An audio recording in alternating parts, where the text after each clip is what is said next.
South India shopping mall the wedding మంత్ర సరికొత్త wedding collection south India shopping mall. దొరికితే దొంగ, దొరక్కపోతే దొర. ఇది కింగ్ఫిషర్ ఎయిర్లైన్స్ అధినేత విజయ్ మాల్యా విషయంలో కరెక్ట్ గా సెట్ అవుతుంది. ఈయన వ్యాపార రాజకీయవేత్త, రాయల్ ఛాలెంజర్స్ బెంగళూరు వ్యవస్థాపకుడు, యునైటెడ్ బ్రూవరీస్ గ్రూప్ అధ్యక్షుడిగా వ్యవహరించారు. అప్పట్లో విజయ్ మాల్యా లైఫ్ ఎంతో లగ్జరీగా ఉండేదబ్బా.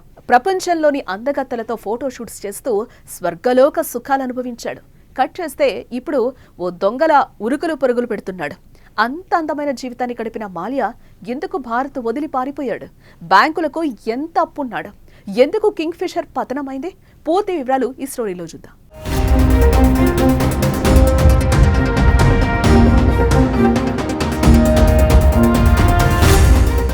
బ్యాంకుల్లో కోట్ల అప్పు తీసుకుని వాటిని తీర్చకుండా ఎగ్గొట్టి విదేశాలకు పారిపోయిన వారి లిస్టు తీస్తే విజయ్ మాల్యా ముందుంటాడు. ఎందుకంటే మాల్యా వందలు కాదు, వేలల్లో అప్పులు తీసుకుని ముఖం చాటేసినట్లు ఆరోపణలున్నాయి. 2005లో ప్రారంభమైన కింగ్ఫిషర్ ఎయిర్లైన్స్తో విజయ్ మాల్యా వ్యాపార రంగంలో కింగ్లా వెలికిపోయాడు. వ్యాపారంతో పాటు రాజకీయాల్లో తన ముద్ర వేశాడు. ఎప్పుడూ అందమైన అమ్మాయిలను వెంట వేసుకుని లగ్జరీ జీవితాన్ని గడిపాడు విజయ్ మాల్యా. ఒక రకంగా చెప్పాలంటే ఆ ఇంద్రుడు స్వర్గలోకంలో స్వర్గ సుఖాలు అనుభవిస్తే భూలోకంలో విజయ్ మాల్యా ఇంద్రభోగాలు అనుభవించాడని అంటారు.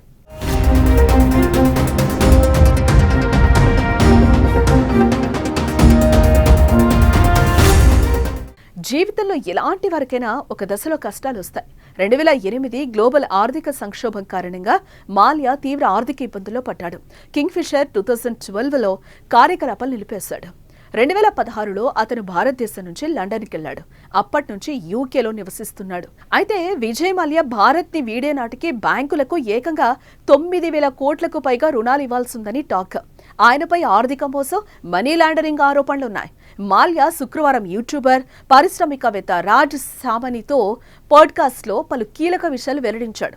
బ్యాంకుల్లో తను చేసిన అప్పులు, కింగ్ఫిషర్ ఎయిర్లైన్స్ ఫెయిల్యూర్, భారత్లో వ్యాపారంపై రాజకీయ జోక్యం, సీఎంలతో సంబంధాలు, ఎన్నికలకు నిధులు, ఇలా అనేక విషయాల గురించి చెప్పుకొచ్చాడు ఆయన.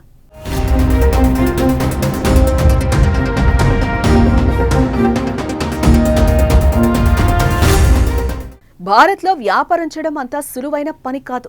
ఇక్కడ వ్యాపారం బ్యూరోక్రాటిక్, రాజకీయ జోక్యాలతో ప్రభావితమై ఉంటాయి. ఏదైనా పెద్ద వ్యాపారం చేయాలంటే బ్యూరోక్రాటిక్, రాజకీయ అడ్డంకులు చాలా ఉంటాయన్నారు. వాళ్ల కనుసెళ్లలో వ్యాపారాలు చేయాల్సి ఉంటుంది. 2008 వరకు కింగ్ఫిషర్ సంస్థ సజావుగా నడిచినా ప్రపంచవ్యాప్తంగా ఆర్థిక సంక్షోభం ఏర్పడింది. ఆర్థిక మాంద్యం కారణంగానే తన సంస్థ దెబ్బతిందని వాపోతున్నాడు. అప్పట్లో బ్యాంకులకు సెటిల్మెంట్స్ ఆఫర్ ఇచ్చాను, కానీ బ్యాంకర్లు వాటిని తిరస్కరించారు. 15 సార్లు జ్ఞాపకం చేశాను, తన అకౌంట్ స్టేట్మెంట్లు ఇవ్వలేదని అన్నారు. ప్రస్తుతం నేను పరారీలోనే ఉన్నాను.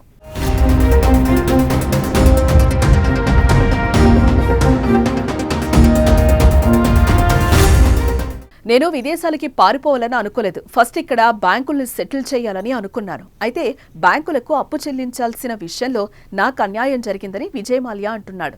వాస్తవానికి బ్యాంకుల నుంచి 6,200 కోట్ల రుణం తీసుకున్నప్పటికీ బ్యాంకులు 14,000 కోట్లకు పైగా వసూలు చేశాయి. అప్పట్లో కేంద్ర ఆర్థిక మంత్రిత్వ శాఖ రాతపూర్వకంగా ఈ విషయాన్ని ధృవీకరించింది.